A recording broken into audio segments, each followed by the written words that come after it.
Anti ഇന്ന് election അല്ലേ? ഇന്ന് ഇലക്ഷനാ വെച്ചേ. Hi, good morning. ഇന്ന് ഇലക്ഷനായിട്ട് കാലത്തെ പണിയൊക്കെ തീർത്ത് വോട്ട് കുത്താൻ പോണം. ആകെ കൺഫ്യൂഷനാ. ഇന്നിപ്പോ ഇലക്ഷൻ സ്ഥാനാർത്ഥികളെക്കാളും കൂടുതൽ കൺഫ്യൂഷനാ. ജനങ്ങൾക്ക് ആർക്കാ കുത്തണ്ടേന്ന്. അതിനാന്നോ എല്ലാ സ്ഥാനാർത്ഥികളും പരിചയമുള്ളവരാ. താമരയ്ക്ക് കുത്തുവോ, കൈപ്പത്തിക്ക് കുത്തുവോ, ആപ്പിളിന് കുത്തുവോ, രണ്ടിലേക്ക് കുത്തുവോ, എവിടെ കൊണ്ടുപോയി കുത്തുവോ എനിക്കറിയാൻ പാടില്ല. എന്തായാലും കാലത്തെ പെട്ടെന്ന് കാപ്പിയൊക്കെ ഉണ്ടാക്കി കുടിച്ചിട്ട് കുത്തിയിരുന്ന ഒരു തീരുമാനം എടുക്കാം. ഓക്കേ, ഇതേ അപ്പം കേട്ടോ. ഈ നല്ല സൂപ്പർ അപ്പം പൊങ്ങി നിൽക്കുവാണല്ലോ. നല്ല സോഫ്റ്റായി, ഇന്നലത്തെക്കാളും സോഫ്റ്റാന്ന് തോന്നുന്നു. അതെ. കറി ഇന്നും പീസാണേ. Peas green peas. ഇതിനകത്തേക്ക് ഇച്ചിരി വെജിറ്റബിൾ കൂടി ഇട്ടാലും ഇടണം. ഇപ്പം ഞാൻ പെട്ടെന്ന് തേങ്ങ ചേരണ്ട. ഓ, ഇന്നത്തെ അപ്പം നല്ല പഞ്ഞിക്കട്ട പോലത്തെ അപ്പം കേട്ടോ. നോക്കി എന്നപ്പം ചുട്ടാലും ഇവിടെ എല്ലാവർക്കും ദേഷ്യം. അപ്പം എന്നും കാപ്പിക്ക് ഒന്നേ അപ്പം, ദോശ, ഇഡ്ഡലി ഉണ്ടാക്കുന്നത്. പക്ഷെ അപ്പം ഉണ്ടാക്കുമ്പോൾ പറയും ഓ ഇന്ന് അപ്പമാണോന്ന് ചോദിക്കുവേ. ഇഡ്ഡലി ഉണ്ടാക്കുമ്പോൾ ചോദിക്കും ഇന്ന് ഇഡ്ഡലിയാണോ എന്ന്. പക്ഷെ നമ്മളിത് തന്നെ അല്ലാണ്ട് നമ്മൾ വേറെ ഇന്നാ ഉണ്ടാക്കുന്നത്. വേറെ കാപ്പിക്ക് ഇല്ലാണ്ടിരിക്കാൻ പറ്റുമോ? പിന്നെ ചപ്പാത്തിയാണ് അതിൻ്റെ ഉണ്ടാക്കുന്നത്.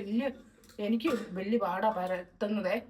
പിന്നെ ഇത് ഇങ്ങനെ ഉണ്ടാക്കി ചപ്പാത്തി മേടിച്ചാൽ ഇവിടെ ആർക്കും ഇഷ്ടമല്ല. അത് എനിക്കും ഇഷ്ടമല്ല കേട്ടോ. അങ്ങനെ അതുകൊണ്ട് നമ്മൾ ഇന്നിപ്പം എന്താ പറയാന്നൊന്നും അറിയില്ല. പിള്ളേരെ 2 ദിവസം അടുപ്പിച്ച് കൊടുക്കുമ്പോൾ ചോദിക്കും അയ്യോ അത് എന്നും അപ്പം ഉണ്ടാക്കിയല്ലേ. തണുപ്പല്ലേ? ഒരു ദിവസം തണുപ്പാണെങ്കിൽ ഒരു ദിവസം തണുപ്പ് കുറവ് അല്ലേ? ഇന്നലെ തണുപ്പ് കുറവായിരുന്നു, ഇന്ന് ഭയങ്കര തണുപ്പ്.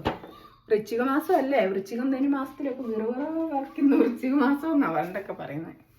മരം പോലും കോച്ചുന്ന മകരമാസം. ധനുമാസത്തിനും എന്തൊക്കെയോ പരിപാടിയുണ്ട്. അതിപ്പോ എന്നാണോ ആർക്കറിയാം. അതുകൊണ്ടായിരിക്കും വിറച്ചോണ്ടിരിക്കുന്നത്. കാപ്പി കുടിക്കണേ. കാപ്പി കുടിച്ചിട്ട് ഏലത്തിന് വളം കലക്കി ഒഴിക്കാൻ പോകണം. അത് കഴിഞ്ഞിട്ട് വോട്ടിന് പോകണം.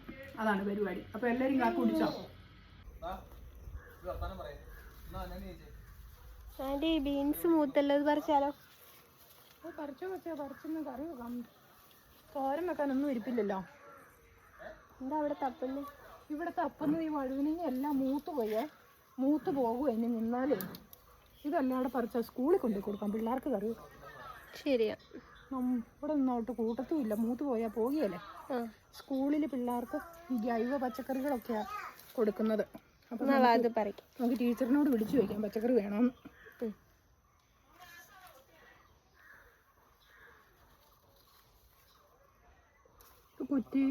കുറ്റി ബീൻസാണ്. ഒത്തിരി വള്ളിയായിട്ടൊന്നും പോകത്തില്ല. പെട്ടെന്ന് കായ്ക്കും, പെട്ടെന്ന് പോകും. ഇതാ ഇവൻ്റെ പരിപാടി. ചേച്ചി എന്തോരം കിട്ടിയെന്ന് നോക്കട്ടെ. കുറച്ച് പറിച്ചാൽ പോരെ? ഇത് മതി, ഒരു കറിക്കുണ്ട്. അത് മതി. ഒരു ചോടേന്ന് ഇത്രയും കിട്ടിയത് പോരെ? നമ്മളിനി എന്നും ഇങ്ങനത്തെ വ്ളോഗ് ഇടാട്ടോ. ഇങ്ങനത്തെ വ്ളോഗ് നമുക്കൊന്നാമത് എടുക്കാൻ സമയം കിട്ടിയല്ലോ, അതല്ലേ പ്രശ്നം. അതെ, സമയമുള്ളപ്പോൾ ഒക്കെ ഇടാം അല്ലേ? അതെ. ഇച്ചിരി ചീരയുടെ പറിച്ചെടുക്കാം ഇന്നേ. ഇവരിപ്പോൾ ഓട്ടൊക്കെ കഴിഞ്ഞിട്ട് എല്ലാവരും വീട്ടിൽ ഇരിക്കുന്നതുകൊണ്ട് നമുക്ക് ഇച്ചിരി ഇലക്കറിയും കൂടെ വെച്ച് കൊടുക്കാം. ഉണ്ണിക്ക് ഒത്തിരി ഇഷ്ടമാണ്, തക്കുവിനും ഇഷ്ടമാണ്. എല്ലാവരും വോട്ട് ചെയ്തിട്ട് ഇപ്പം വരും. ഞങ്ങൾ ചോറിനു കേട്ടോ. ഇന്ന് ചോറ് ഇലക്കകത്താണ് കൊണ്ടുവന്നേ. അതിനാന്നോ നമ്മുടെ കറികളെല്ലാം മീൻ, ചാള വറുത്തത്, ചാള പീര, അങ്ങനെയൊക്കെയുള്ള കറികളാണ്.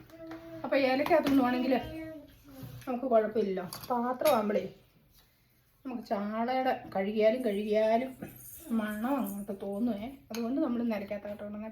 പിന്നെ ഇലക്കകത്ത് കൊണ്ടുവന്നാലും നല്ല ടേസ്റ്റാണ് കേട്ടോ. നമ്മൾക്ക് പച്ചക്കുരുമുളകൊക്കെ അരച്ച് ഞാൻ രസം ഉണ്ടാക്കിയേ. അപ്പോൾ പച്ചക്കുരുമുളക് അരയ്ക്കുമ്പോൾ ഒരു പച്ചക്കുരുമുളകിൻ്റെ ഒരു കളർ കൂടുതലാണ്.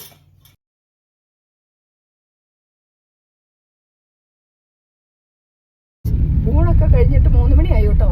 ഇപ്പോഴാണ് ഞങ്ങൾ വോട്ട് ചെയ്യാൻ പോകുന്നത്. നമുക്ക് നമ്മുടെ സമ്മതിദാനാവകാശം രേഖപ്പെടുത്തിയിട്ട് വരാവേ. നിങ്ങളെല്ലാവരും കാലത്ത് പോയി ചെയ്തായിരിക്കും അല്ലേ? അപ്പം ഞങ്ങൾക്ക് LP സ്കൂളിലാണ് കൊന്നത്തടി. ഇപ്പോൾ സ്കൂൾ എത്താറായി. അപ്പം നമ്മുടെ വണ്ടിയുടെ മുന്നിലൊരു ബസ് കിടക്കുവാണേ. ബസ് പോയി കഴിയുമ്പോൾ നമുക്ക് പോകാം. എന്നിട്ട് പോയി ഓട്ടൊക്കെ ചെയ്തിട്ട് വരാം കേട്ടോ.